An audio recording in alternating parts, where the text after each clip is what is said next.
السلام علیکم دوستو ایک صدی سے زائد عرصہ سے سمندر کی تہہ میں پڑے مشہور زمانہ بحری جہاز ٹائٹینک کی سیر کرنا اب ممکن ہو گیا ہے۔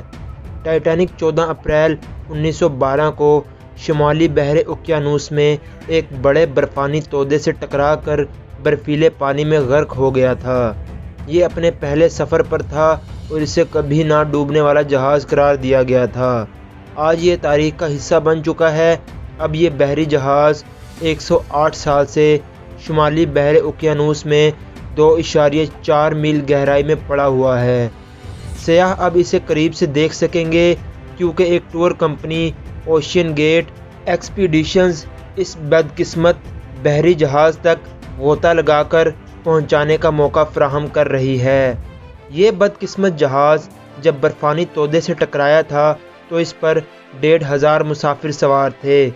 حادثے کی وجہ سے اس کی 6 واٹر پروف کمپارٹمنٹس کو نقصان پہنچا تھا اور صرف 2 گھنٹوں میں یہ جہاز سطح آب سے زیر آب جا چکا تھا۔ ٹور کمپنی کا کہنا ہے کہ ٹائٹینک کے ملبے تک لوگوں کو پہنچانے کے لیے آبدوز استعمال کی جائے گی جس میں 5 افراد سوار ہو سکیں گے، تاہم مستقبل قریب میں یہ سیاحت زیادہ عام ہو جائے گی۔ ٹائٹینک کا ملبہ دیکھنے کے لیے 2021 میں 9 مسافر کینیڈا سے جائیں گے۔ یہ سفر نہایت مہنگا ثابت ہوگا۔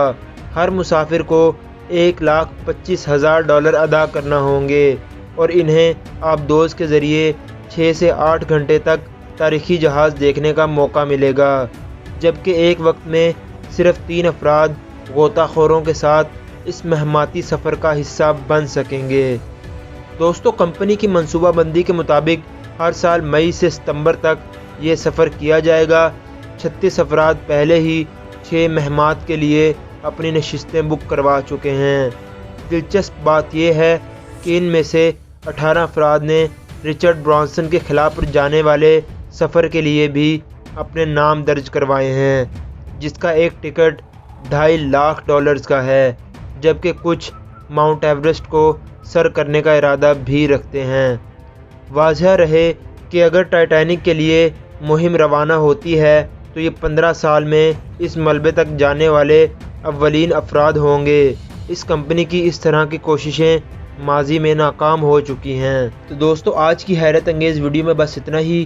ویڈیو اچھی لگی ہو تو ہمارے چینل کو سبسکرائب کرنا مت بھولیے گا اور بیل کے آئیکن پر ضرور کلک کیجیے گا تاکہ آپ کو ہماری ہر نئے آنے والی ویڈیو کا نوٹیفیکیشن مل سکے۔